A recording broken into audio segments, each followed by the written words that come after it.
లక్ష పాడిరైతు కుటుంబాల సంస్థ Karimnagar dairy. Karimnagar dairy పాలు మరియు పాల పదార్థాలు ఆర్డర్ చేసిన వెంటనే మీ ఇంటి వద్దకే కరీంనగర్ డైరీ యాప్ ని డౌన్లోడ్ చేసుకోండి.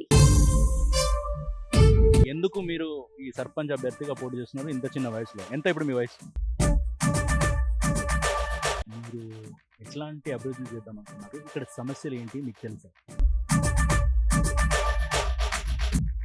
ఇప్పుడు అభివృద్ధి విషయానికి వస్తే నేను వస్తే ఖచ్చితంగా ఈ హామీ నెరవేరుస్తాను.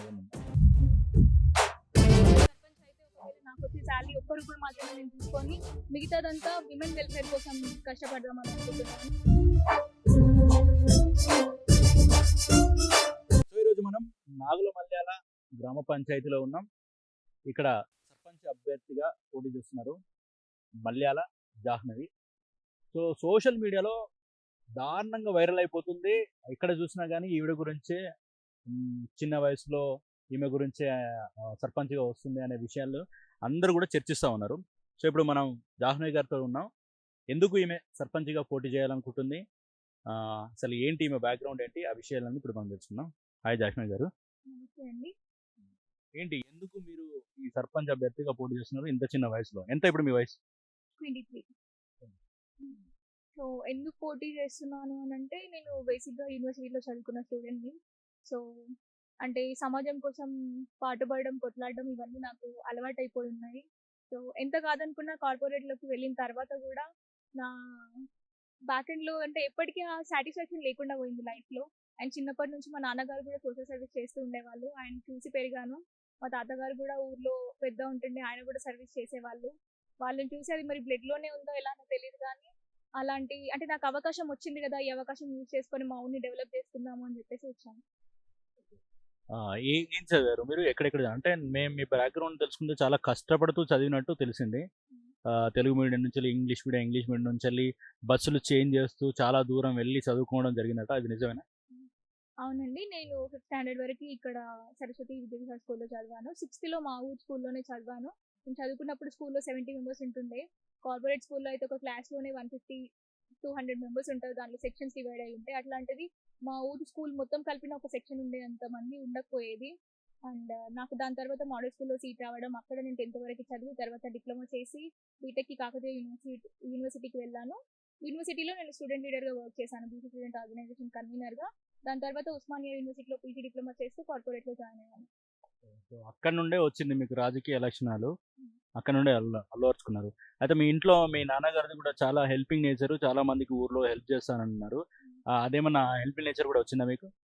100%. అంటే నేను వర్క్ చేస్తున్నా, చదువుతున్నా కూడా every weekend Saturday, Sunday old age హోమ్స్కి, ఆర్ఫనైజెస్కి వెళ్తుండే. 3-4 NGOs తోటి నేను కొలాబరేట్ అయి ఉన్నాను. అండ్ లీడింగ్ వాలంటీర్గా నేను వర్క్ చేస్తున్నాను. సో నా లైఫ్లో నా జాబ్ ఏదైనా లైక్ ఏ పార్ట్లో నేను వెళ్ళినా కూడా సర్వీస్ అనేది ఒక పార్ట్గా నా లైఫ్లో ఉండాలి అని అనుకునేదాన్ని. మీరు ఎట్లాంటి అభివృద్ధి చేద్దాం అనుకున్నారు? ఇక్కడ సమస్యలు ఏంటి మీకు తెలుసా? 100% తెలుసండి. ఊర్లో లేకపోయినా కూడా మనం కష్టాలకి వీటికి దగ్గరగా ఉన్నాం. ప్రభుత్వం ఎప్పుడైనా కూడా రాజకీయ నాయకుల చేతిలో ఉన్నన్ని రోజులు ఎట్లనైతుంది, నిజమైన లీడర్స్ ఎక్కడా లేరు. స్టేట్లో లేరు, సెంట్రల్లో లేరు, నిజమైన లీడర్స్ ఎక్కడా లేరు. నిజమైన లీడర్గా నేను ముందుకు రావాలనుకున్నాను. రాజకీయాలు చేయడానికి అయితే అస్సలు రాలేదు. ఇక్కడే పుట్టి పెరిగాను కాబట్టి ఇక్కడ ప్రజలకు ఉన్న కష్టాలన్నీ నాకు తెలుసు. ముఖ్యంగా స్కూల్ అయితే నా లైఫ్లో అంటే నిజంగానే నాకు ఒక ఫౌండేషన్ స్ట్రాంగ్ ఉండుంటే ఈరోజు నేను ఒక ఐఏఎస్, ఐపీఎస్ అయి ఉండేదాన్ని. కానీ అది అవ్వకుండా నేను ఇది నా మంచికే జరిగిందని అనుకుంటాను. ఎందుకంటే నా ఒక్క జాబ్ పోతే పోయిందేమో కానీ ఒకవేళ స్కూల్ బాగా తీసుకుంటే, ఫౌండేషన్ బాగుంటే నాలాంటి ఒక ఊర్లో ఉన్న ఒక 50 మందికి జాబ్ వస్తుందేమో. అలాంటి ఒక ఇన్స్పిరేషన్గా మిగిలిపోవాలని అనుకుంటున్నాను. దాంతోపాటు నాగులమల్లెల గ్రామంలో మొత్తం రైతులే ఉంటారు. ఇక్కడ ఉండేటన్ని రైతు కుటుంబాలు. సో రైతులకి చాలా కష్టాలు మీకు చూసుకుంటే రీసెంట్గా మీరు చూస్తూ ఉంటారు, స్టేట్లో కానీ సెంట్రల్లో కానీ యూరియా గురించి, దాని గురించి, దీని గురించి ఫైట్స్ అవుతున్నాయి. సరైన ఎరువులు అందట్లేదు. చాలా కష్టమైన పరిస్థితి ఉంది. ఫుడ్ లేకపోతే అసలు దేశమే ఉండదు. ఫుడ్ లేకుండా మనిషి అనేటోడే ఉండడు. అట్లాంటిది ఒక రైతుకి అసలు వాల్యూ లేకుండా పోయింది. రైతుకి 6,000, 5,000 రైతు బంధులు అవి ఇవన్నీ ఇస్తూ వాళ్ళకి అసలు అది దేనికి అవుతుందండి? దేనికి అవ్వదు. అట్లాంటి 5-6 వేలు అసలు రైతుల్ని ఏమాత్రం కూడా మెరుగుపరచవు. రైతు వేదికలను కట్టిస్తున్నారు రైతులు కష్టాలను చర్చించుకునే దగ్గరనే ఆగిపోతున్నాయి అవి. రైతుల కోసం, మహిళల కోసం ముఖ్యంగా, అండ్ యూత్ అయితే అసలు మా ఊళ్ళో ఉండే చాలా మంది యూత్ అంటే ఎంతో టాలెంట్ ఉంటుంది వాళ్ళలో. బట్ అవకాశాలు లేక గ్రానైట్ పని చేసుకుంటూ చాలా మంది ఉండిపోతున్నారు. వాళ్ళ కోసం నేను పాటుపడాలి అనుకుంటున్నాను. ఇప్పుడు మీరు ప్రచారానికి వెళ్తూ ఉంటారు కదా, మేజర్ సమస్య ఏమని చెప్తున్నారు? ఈ సమస్య నువ్వు తీరుస్తావా, నువ్వు తీరుస్తా అంటే నీకు ఓటేస్తా అనేదన్న సమస్య చెప్తున్నారా? సో ఈ సమస్య అంటే ఒక్కటి కాదు. నేను ఒక బుక్, ఒక పెన్ పట్టుకొని తిరుగుతున్నా. మీరు చూస్తున్నట్టయితే నా ప్రచారం అబ్జర్వ్ చేయండి. ఒక 3, 4 పేజీలు ఆల్రెడీ నిండిపోయినాయి ప్రచారంలో. పెన్షన్ అని, అదని, ఇదని అంటే ఊర్లో చెత్త, కొండాపూర్ విలేజ్‌లో చెత్త అట్లనే ఉంటుంది అని చెప్పేసి. అంటే వాళ్ళకి ఆ చెత్తను కూడా తీసుకెళ్ళడానికి ఎవ్వరు లేరు. వారాలు, వారాలు, నెలలు, నెలలు చెత్త అట్లా ఉండిపోతుంది. దానివల్ల అనారోగ్యాలొస్తాయి. అట్లా చాలా సమస్యలున్నాయి. వాళ్ళకి స్ట్రీట్ లైట్స్ లేవు. ఇటువైపు అయితే ఎస్టీ కాలనీలో అయితే నేను షాక్ అయిపోయినా. ఆ రోజు నైట్ ప్రచారంకెళ్ళినా కాబట్టి నేను చూడగలిగిన. ఎంత కష్టం అనంటే చిన్న పిల్ల ఒక 1 మంత్ బేబీ అక్కడ ఉన్నప్పుడు అమ్మ నాన్న అర్ధరాత్రి ఆ టైంలో దారి లేదు. చెట్ల మధ్యలో నుంచి, గడ్డి మధ్యలో నుంచి వెళ్తుంటే పాములున్నాయి. ఆల్రెడీ ఒక చిన్న పాప పాము కుట్టి చనిపోయింది ఈ ఊర్లో. అలాంటి సంఘటనలు కూడా ఉన్నాయి. అండ్ గ్రానైట్‌కెళ్ళినప్పుడు ఒక అంకుల్ గ్రానైట్ పెద్ద రాయి పైన పడి ఆయన కూడా చనిపోయినారు. ఇలాంటి చాలా బాధాకరమైన అవి ఉన్నాయి. అసలు ఒక అమ్మాయిగా ఎంత బాధపడాలో అంత బాధపడినా నేను. సో, ఇప్పుడు నాకు అవకాశం వచ్చింది. That two విమెన్‌కొచ్చింది. విమెన్‌కొచ్చినప్పుడు గూడా ఈ రిజర్వేషన్‌ని మళ్ళీ ఆడవాళ్ళని ముందుంచి మగవాళ్ళే రాజకీయాలు చేయడానికి ప్రయత్నిస్తున్నారు. అందుకే మా నాన్నగారికి చెప్పి మా అమ్మని పక్క నుంచి నేను మరీ వచ్చానిక్కడికి. ఇప్పుడు అభివృద్ధి విషయానికి వస్తే, నేనొస్తే ఖచ్చితంగా ఈ హామీ నెరవేరుస్తా అనేదేమైనా ఉందా? 100%. సో, నేను రైతులకి సంబంధించి మా ఊర్లో ఉన్న చెత్తని మనము ఓల్డ్ మెథడ్స్‌లో చూసుకుంటున్నట్టయితే ఈ కంపోస్ట్ ఇవన్నీ చేస్తూ ఉండేవాళ్ళు గదా! సో, ఆ చెత్తనే ఒక సంపదలాగా మార్చుకొని దాన్నే ఎరువులాగా చేసి మా ఊర్లో ఉన్న ప్రతి రైతుకి కనీసం ఇంటికి ఒక బస్తా అయినా అందేలాగా చేద్దామని అనుకుంటున్నా. And second thing school. School అయితే చాలా ఇంపార్టెంట్. ఎందుకంటే ఎడ్యుకేషన్ లేకపోతే ఏం చేయలేము. మా ఊర్లో కేవలం ఒక్కటే ఒక ఐఐటీ స్టూడెంట్ అండ్ ఇద్దరు మాత్రమే ఎంబీబీఎస్ స్టూడెంట్స్ ఉన్నారు. యూపీలో ఒక స్కూల్‌లో ఒక ఊర్లో చూసుకుంటే 29 మెంబర్స్ ఐఏఎస్ ఆఫీసర్స్ ఉన్నారంట. సో, అట్లా మా ఊరు కూడా ఎప్పటికైనా డెవలప్ అవ్వాలి అని నేను అనుకుంటున్నాను. అండ్ దాంతో పాటు నాకొచ్చే సర్పంచ్ అయితే ఒకవేళ నాకొచ్చే సాలరీ ఒక్క రూపాయి మాత్రమే నేను తీసుకొని మిగతాదంతా విమెన్ వెల్‌ఫేర్ కోసం కష్టపడదామని అనుకుంటున్నాను. అండ్ ఊర్లో నాగుల చెరువు ఉంటది. సో, నాగుల మల్యాల నాగుల చెరువు అలా ఉంటది కాబట్టి చెప్పుకోవడానికి కూడా కొంచెం ఉంటది అని చెప్పేసి మేజర్‌గా ఆ ప్లేస్‌ని ఫిక్స్ చేసుకొని దాన్ని కొంచెం డెవలప్ చేసి ఒక పిక్నిక్ స్పాట్ లాగా చేసి అక్కడ నుండి వచ్చే ఫండ్‌ని వృద్ధులకి వీళ్ళకి చేద్దామన్నట్టుగా అనుకుంటున్నాను. అండ్ ఇంకొకటి ఫండ్స్ గురించి సర్పంచ్‌లు చాలా మంది వస్తున్నారు, పోతున్నారు గానీ అంటే ఊర్లో ఉన్నప్పుడు ప్రజలే చెప్తున్నారు. సర్పంచ్‌లు మారుతున్నాయి గానీ మా బతుకులు ఇట్లనే ఉంటున్నాయమ్మా. ఎవరొచ్చినా మాకు ఏం లాభం లేదు. మాకు ఓటెయ్యాలన్నా, ఓటేసినా గూడా మా బతుకులు మారవు. ఓటేసే ఆశ గూడా లేదు అని అంటున్నారు. సో, నేను వాళ్ళ కోసం ఒక డిజిటల్ బోర్డ్ పెడదాం అనుకుంటున్నాను. ఫండ్స్ ఎక్కడి నుండొస్తున్నాయి, ఎంతొస్తున్నాయి అని జెప్పేసి. దానికి సంబంధించిన ప్రతి ఒక్క డాటా అక్కడుంటది. ఎవ్వరైనా చిన్న పిల్లల నుంచి ముసలి వాళ్ళ వరకు ఎవరైనా అక్కడికి వెళ్ళొచ్చు. ఆ డాటాని క్యాప్చర్ చేసుకొని అందరికీ షేర్ చేసుకోవచ్చు. అట్లాంటిది ఒకటి పెడదామని అనుకుంటున్నాను. అండ్ దాంతో పాటు వీధి లైట్‌లు, మురికి కాలువలు ఇవన్నీ ఖచ్చితంగా అవన్నీ అంటే చాలా చిన్న థింగ్స్ లాగా అనిపిస్తాయి గానీ, అవి చాలా మేజర్ రోల్ ప్లే చేస్తాయని అనుకుంటాను నేను. వాటి గురించి అయితే డెఫినిట్‌గా నేను వర్క్ చేస్తాను. అండ్ ఇంకొకటి ఏంటి అంటే అంబులెన్స్. సో, హాస్పిటల్ కన్‌స్ట్రక్ట్ చేస్తున్నారు ఆల్రెడీ. అది అయిపోయిన తర్వాత మేజర్‌గా అంబులెన్స్ అయితే ఖచ్చితంగా 24 అవర్స్ అందరికీ అందుబాటులో ఉండేలాగా అండ్ వాటర్ ఫిల్టర్ ఒకటి ఖరాబ్ అయిపోయింది. సో, 2 రూపీస్‌కే వాళ్ళకి మినరల్ వాటర్ అందేలాగా చేద్దామని. అండ్ ఇక్కడ నుంచి ఒక హామ్లెట్ ఉంటది కొండాపూర్ అని చెప్పేసి. అది కూడా నాగులమల్యాల గ్రామ పంచాయతీ కిందకే వస్తది. అక్కడైతే చాలా ప్రాబ్లమ్స్ ఉన్నాయి. వాళ్ళ కోసం కూడా ఎందుకంటే వాళ్ళు మేము అంతా ఒక్క ఊరి వాళ్ళం అన్నమాట. ఒక్క గ్రామ పంచాయతీ ఉంది కాబట్టి ఇంత సెపరేట్ అయి ఉన్నా కూడా ప్రతిదానికి రేషన్ కోసం వాళ్ళు ఇక్కడికి రావడం. వాళ్ళకి ఒక బస్సు సౌకర్యం లేదు. ఒక శ్మశాన వాటిక లేదు. వాళ్ళకి ఫ్లోరైడ్ వాటర్ తాగడానికి మంచినీళ్ళు కూడా లేవు. వాళ్ళకి అన్ని రైతు కుటుంబాలు, కూరగాయలు పండించుకునే వాళ్ళు. సో, చాలా కష్టాల్లో ఉన్నారు మా ప్రజలు. అంటే గెలిచి నేను చేద్దాము, ఇది చేస్తా, అది చేస్తా అని వచ్చాను. నేను అనుకున్నయి కొన్ని అంటే ఇవి ప్రాబ్లమ్స్ ఉన్నాయి. వీటిని సాల్వ్ చేద్దామని అనుకోని వచ్చాను. బట్ గ్రౌండ్ లెవెల్‌కి వచ్చిన తర్వాత నేను చేయాలనుకున్నవి ఒక 25 అయితే ఇప్పుడు నేను చేయాల్సినవి 100. అన్ని బాధ్యతలు ఉన్నాయి నా మీద. ఖచ్చితంగా గెలిస్తే మాత్రం ఊరు రూపురేఖలు మార్చేసి అసలు ఆహ్, దేశంలో ఉన్న అన్ని రాష్ట్రాలు మా ఊరు వైపు చూడాలి. ఇక్కడికొచ్చి డెవలప్‌మెంట్ చూసి ఎళ్ళేలాగా చేద్దామనే ఆలోచనలో ఉన్నాను. ఇది బాగా చెప్పారు. ఇప్పుడు మీ ప్రత్యర్థులు చూసుకుంటే వాళ్ళు బలమైన ప్రత్యర్థులు అని చెప్తా ఉన్నారు. హ్మ్. సో, వాళ్ళకున్న బలానికి మీకు ఇట్లా మ్యాచ్ అవుద్దంటున్నారా? ఎట్లా గెలుపు వైపు ఎట్లుంటది? మీరేమనుకుంటున్నారు? 100% అండి. ఇప్పుడు నాకున్న అపోనెంట్స్ అయితే దాదాపు మంచిగా అంటే మన జనరల్ లాంగ్వేజ్‌లో చెప్పాలంటే సౌండ్ పార్టీలే ఉన్నారు. అందరి దగ్గర డబ్బులున్నాయి. వాళ్ళు 20, 30 లక్షలు పెట్టడానికైనా సిద్ధంగా ఉన్నారు. నా దగ్గర ఉన్న బలం అయితే నా ఎడ్యుకేషన్, నాకున్న నాలెడ్జ్. వాళ్ళు డబ్బుతో ఏదైనా కొంటారేమో గానీ నాకున్న నాలెడ్జ్ని అయితే వాళ్ళు కొనరు. ఒకవేళ గెలిస్తే నేను ఆ కుర్చీలో కూర్చొని మా ఊరిని మంచిగా అభివృద్ధి చెందేలాగా చూసుకుంటానేమో. ఓడిపోతే మాత్రం ఖచ్చితంగా ఎదురుగా కూర్చొని వాళ్ళ గల్ల పట్టుకొని అయినా నాకు అడిగేంత దమ్ముంది. దేనికైనా నేను సిద్ధంగా ఉన్నా. నేను గెలుస్తానో ఓడతానో నాకు తెలీదు. కాకపోతే దేనికైనా నేను సిద్ధంగా ఉన్నా. నేను ప్రశ్నించే ఆ గొంతు, ఆ ధైర్యం నా దగ్గరుంది. దాన్ని మాత్రం నేను అస్సలు తగ్గను. అండ్ ఇంకొకటి ఏంటి అంటే సోషల్ మీడియాలో నన్ను చాలా వైరల్ చేస్తున్నారు అందరూ. స్టేట్ వైడ్‌గా అండ్ పక్క స్టేట్స్ నుంచి నాకు తెలిసిన వాళ్ళు, ఫ్రెండ్స్ నేను చాలా క్యాంప్స్ చేస్తుండేదాన్ని, నేషనల్ క్యాంప్స్.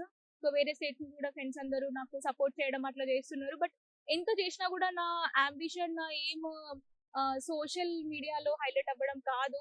నేనొచ్చింది నా ఊరు కోసం, నా ఊర్లో ఉన్న యువత కోసం. ఎందుకంటే వాళ్ళ జీవితాలని అంటే మాకంటే ముందున్న జనరేషన్ అంతా అన్‌ఎడ్యుకేటెడ్. సో, మా ఊర్లో చూసుకున్నట్టయితే మా జనరేషనే ఫస్ట్ జనరేషన్ ఎడ్యుకేటర్స్ అన్నమాట.